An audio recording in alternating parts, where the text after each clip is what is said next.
우리 주제표 우리 예배 캠페인 같이 하겠습니다. 복음의 사람 예배자로 살게 하소서. 우리는 가정의 예배자입니다. 우리는 영적 예배자입니다. 우리는 삶의 예배자입니다. 아멘. 이번 주 묵상 말씀 마가복음 9장 43절 우리 세 번 같이 하겠습니다. 만일 내 손이 너를 범죄하게 하거든 찍어버리라.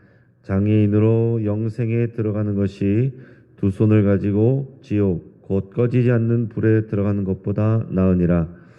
만일 내 손이 너를 범죄하게 하거든 찍어버리라. 장애인으로 영생에 들어가는 것이 두 손을 가지고 지옥 곧 꺼지지 않는 불에 들어가는 것보다 나으니라. 만일 내 손이 너를 범죄하게 하거든 찍어버리라.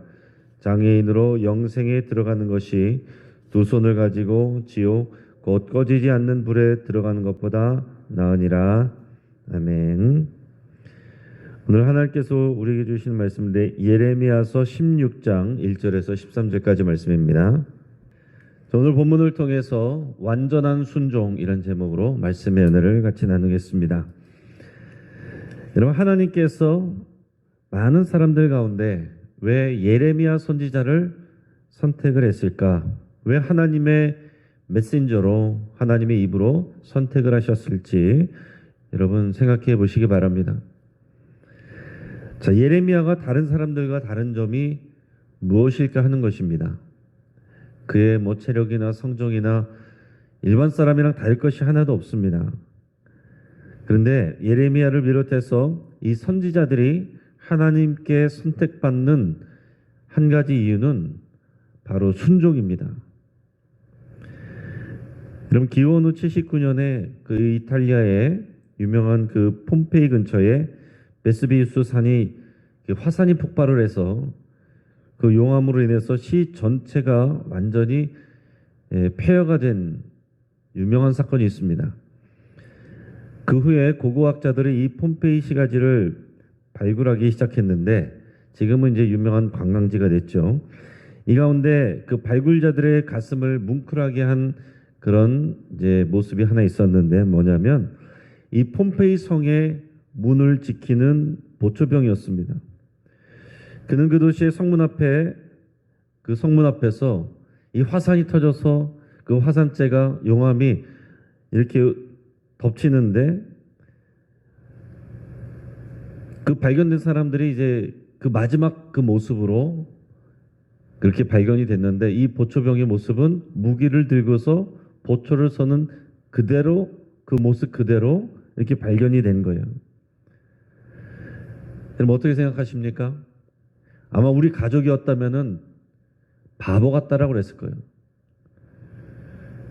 지금 죽음이 앞에 있는데 그 앞에서 그 성문을 지키고 있느냐라고 바보라고 얘기하겠지만은 그는 충성스러운 사람이고 상관의 명령에 절대 복종한 사람입니다. 하나님께서 사용하는 사람은 이런 사람이에요. 여러분, 이 선지서는 불순종하는 백성들에게 보내는 하나님의 메시지입니다. 불순종하는 백성들 때문에 하나님의 마음은 지금 아프고 힘든 겁니다. 그렇게 불순종하는 자들에게 하나님께서 보내시는 사람, 그들에게 가야 될 사람은 역으로 순종하는 사람이에요. 그것도 절대 순종하는 자여야 됩니다. 여러분 70% 순종 있을 수 있겠죠. 90% 순종, 99% 순종.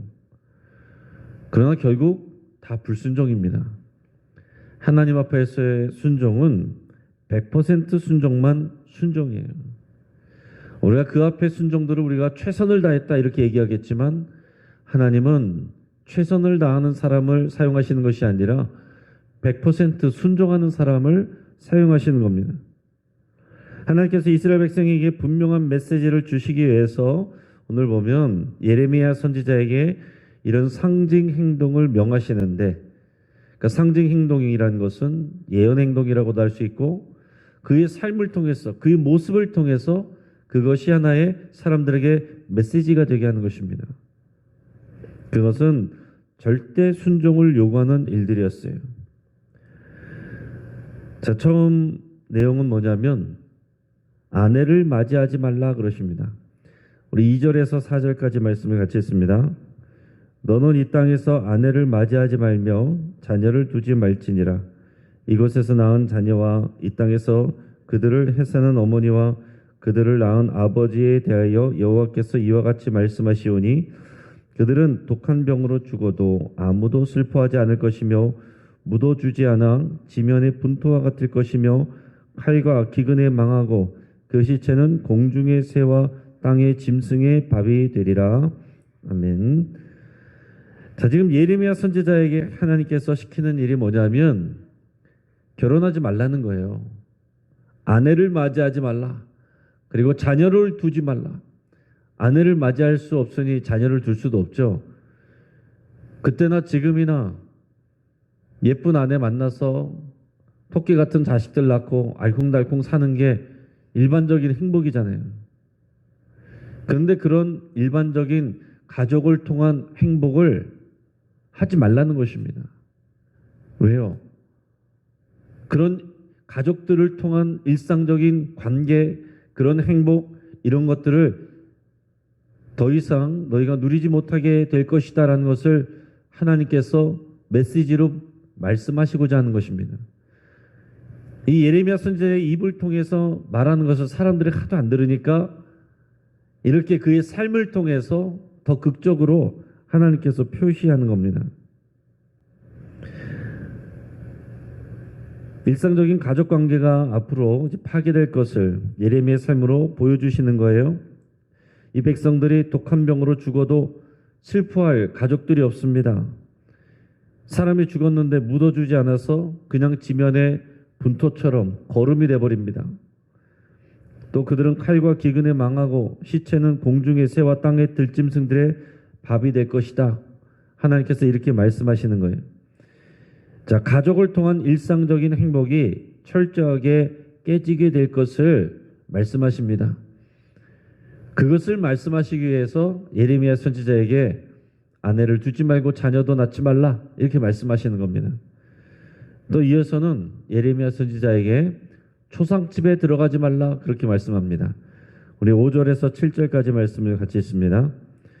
여호와께서 이와 같이 말씀하시되 초상집에 들어가지 말라 가서 통곡하지 말며 그들을 위하여 애곡하지 말라. 내가 이 백성에게서 나의 평강을 빼앗으며 인자와 사랑을 제함이라. 여호와의 말씀이니라. 큰 자든지 작은 자든지 이 땅에서 죽으리니 그들이 매장되지 못할 것이며 그들을 위하여 애곡하는 자도 없겠고 자기 몸을 베거나 머리털을 미는 자도 없을 것이며 그 죽은 자로 말미암아 슬퍼하는 자와 떡을 떼며 위로하는 자가 없을 것이며 그들의 아버지나 어머니의 장사를 위하여 위로의 잔을 그들에게 마시게 할 자가 없으리라. 아멘. 초상집에 가지 말라 그랬습니다. 초상집에 들어가지도 말고 통곡하지도 말고 애곡하지도 말라. 여러분, 이거 마땅한 누군가 가까운 사람이 죽으면 당연히 장례식 가야죠. 그리고 기본적인 예의를 표해야 되죠. 그 예의를 표하는 것이 같이 통곡해주고 애곡해주고 하는 그런 일들인데 주변 사람들 장례가 나도 가지 말라는 겁니다. 주변 사람들 뿐이겠어요? 자기 가족이 죽어도 가지 말라는 거예요. 여러분, 우리가 생각할 때 이건 너무하는 거 아닙니까? 이런 생각이 들 수 있죠. 그러나 그것까지도 하나님께서 예레미야 선지자에게 순종하기를 원하시고 예레미야 선지자는 다 순종을 하는 겁니다. 죽은 자들을 위한 마땅한 장례 예식, 애도 행위도 하지 말라. 하나님은 그들에게서 하나님의 평강과 인자와 사랑을 빼앗을 것이다. 이 메시지를 전하기 위해서 이런 일들을 하라고 하시는 겁니다. 자, 앞에서 이 전염병으로 사람들이 죽을 것이라고 했는데 그들은 죽어도 매장되지 못할 뿐만 아니라 지금 이제 그들을 위해 슬픔을 표시할 사람도 없을 것이다. 장례를 치르지도 못하게 될 것이다. 이렇게 예언을 하시는 겁니다. 그래서 예레미야 선지자에게 가서 애곡하는 일, 몸을 베거나 머리털을 미는 일 이런 거 다 하지 말라 그랬습니다.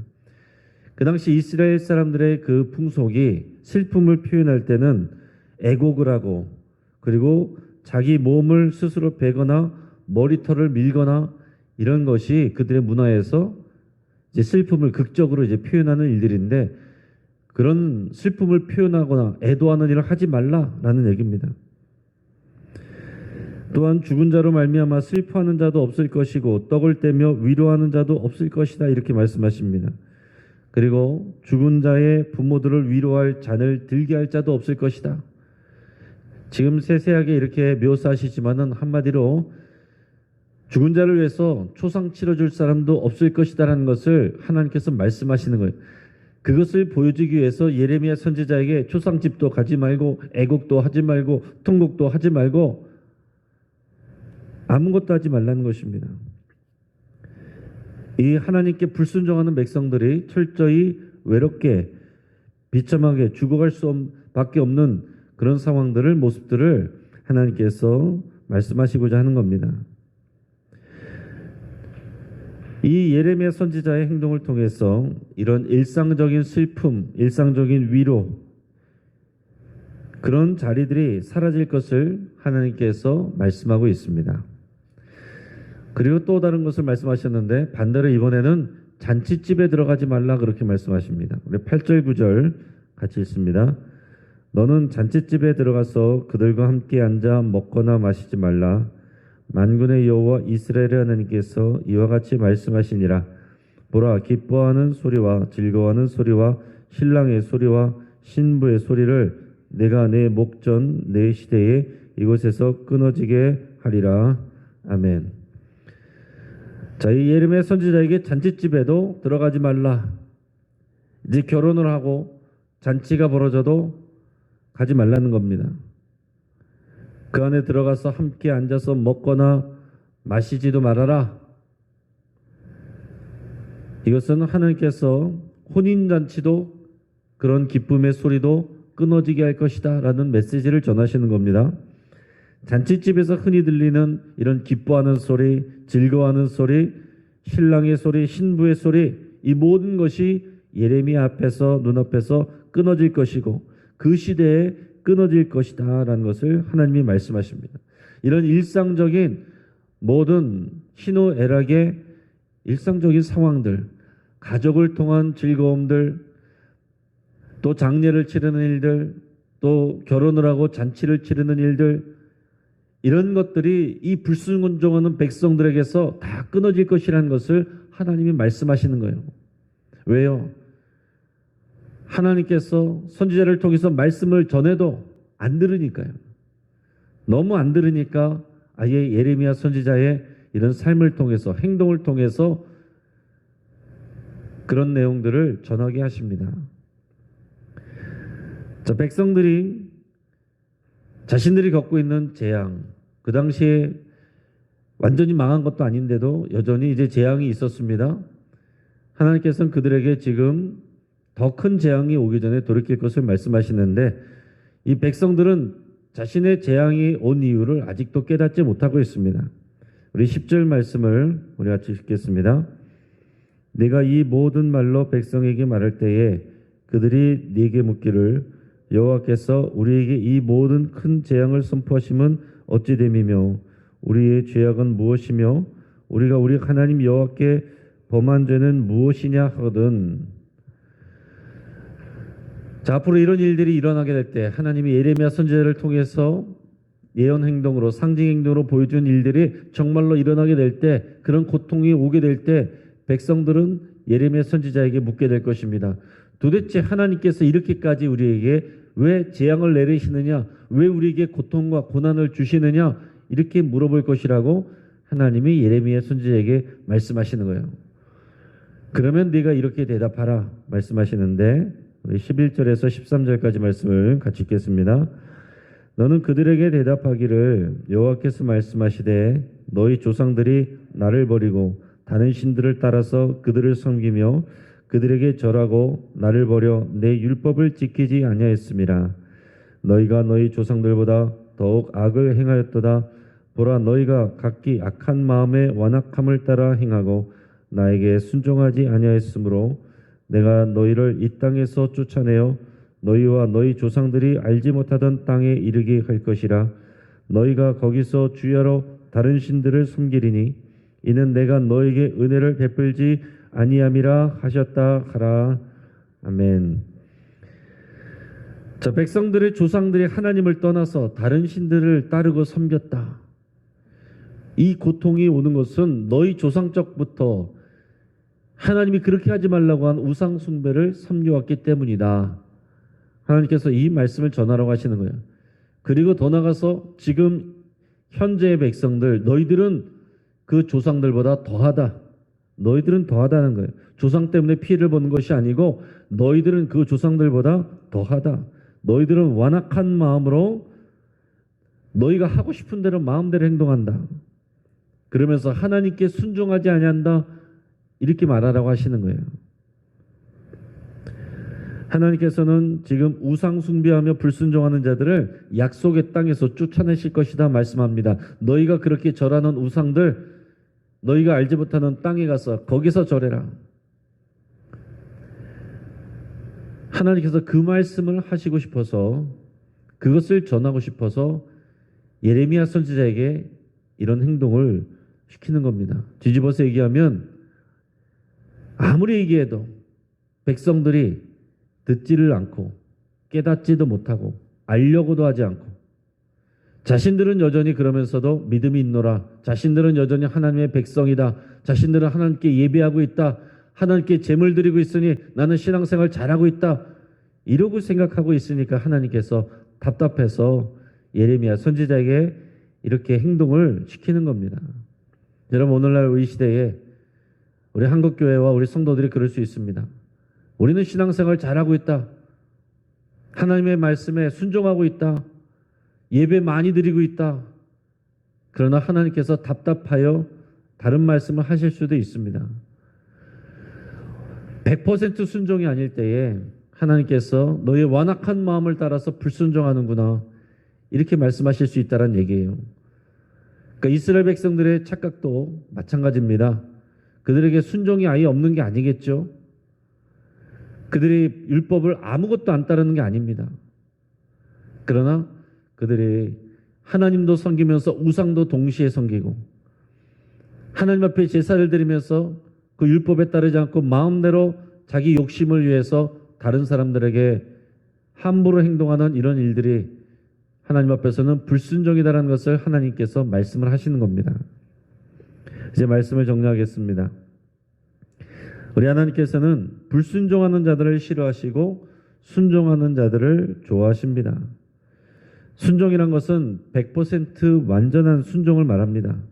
70%, 80%, 90% 이것은 결국 불순종이에요. 이 정도면 내가 최선을 다했고 이 정도면 하나님 괜찮으시겠지. 그것을 하나님께서 불순종이라고 말씀하신다는 얘기입니다. 하나님은 불순종하는 백성들에게 하나님의 뜻과 마음을 전달하기 위해서 이 예레미야의 삶을 사용을 하십니다. 결혼도 자녀 출산도 금지되고 초상집도 잔치집도 못 가게 하십니다. 그 모든 행동은 불순종하는 백성들에게 이런 일상적인 행복과 삶이 다 앞으로 파괴되고 깨질 것이라는 것을 보여주는 하나님의 경고의 메시지입니다. 백성들은 이런 재앙들이 닥치는 것을 이해를 못합니다. 뒤집어서 말하면 그들은 자신들이 하나님을 떠나서 범죄하고 있다는 사실을, 불순종하고 있다는 사실을 자각하지 못하고 있어요. 자신들은 잘하고 있다 생각을 하고 있습니다. 하나님께서는 그들이 물어볼 때에 그 조상들 때부터 우상 숭배하였고 지금 너희들은 더 악한 일들을 행하고 있다, 너희들의 완악한 마음을 따라서 하고 싶은 대로 하고 있다 라는 것을 말하라고 하십니다. 여러분, 우리의 순종은 하나님 앞에서 몇 퍼센트일지 여러분 생각해 보시길 바랍니다. 우리가 하나님께 철저하게 순종하는 삶이 되기를 축복합니다. 같이 한번 기도하겠습니다. 오늘 말씀을 붙들고 함께 기도할 때에 예레미야 선지자처럼 우리가 철저한 순종의 삶을 살기로 결단할 수 있길 바랍니다. 이 정도면 됐지가 아니고 내가 하나님을 예배하고 섬길 때 여기까지만 내가 제한 둔 것, 그것을 주님 앞에 내려놓을 수 있길 바랍니다. 하나님, 내가 여기까지만 할 것이고 그 이상은 터치하지 마세요라고 말한 것들, 그 모든 것을 주님 앞에 내려놓고 하나님 앞에 온전히 순종하기로 여러분 결단할 수 있길 바랍니다. 또 내가 하나님께 잘 순종하지 못하는 부분을 하나님의 주권에 맡겨드리며 기도할 수 있길 바랍니다. 여러분의 건강에 대한 것들, 여러분 생명에 대한 것들, 여러분 진로에 대한 것들, 여러분 가족과 또 자녀들에 대한 것들, 내가 결정할 수 없는 것들, 그런 내가 움켜쥐고 있는 모든 것을 하나님의 손에 맡겨드린다고 여러분 고백하시길 바랍니다. 여러분 가정을 위해서 기도할 때 사랑하는 우리 가족들이 하나님을 알아가고 철저하게 순종하는 백성들 되기를 위해서 간절히 기도할 수 있길 바랍니다. 교육부를 위해서 기도할 때 어제까지 여름 행사를 은혜롭게 잘 마쳤는데 이것으로 끝이 아니라 더욱 신앙이 고양되는 우리 교육부의 청소년부 청년들 될 수 있도록, 또 어린이부, 유치부, 어린 자녀들 될 수 있도록 위해서 같이 기도하시고, 특히 그 부모들이 또 믿음의 부모들로 또 자라갈 수 있도록 세워질 수 있도록 위해서 함께 기도하겠습니다. 마지막으로 이 폭염으로 인해서 어려운 이 야외 근로자들 위해서 여러분 같이 기도해 주시고, 안에 있는 분들은 괜찮지만은 이 떼약볕 아래서 일해야 되는 분들 위해서 그 건강을 지켜주시도록, 또 어르신들을 위해서 또 하나님께서 건강과 생명 지켜주시도록 위해서 함께 기도하겠습니다. 여러 가지 기도 제목 가지고 하나님 앞에 기도할 때에 또 주여 한번 부르짖고 여러분의 기도 제목까지 더 깊이 나갈 수 있기를 바랍니다. 같이 기도하겠습니다. 주여.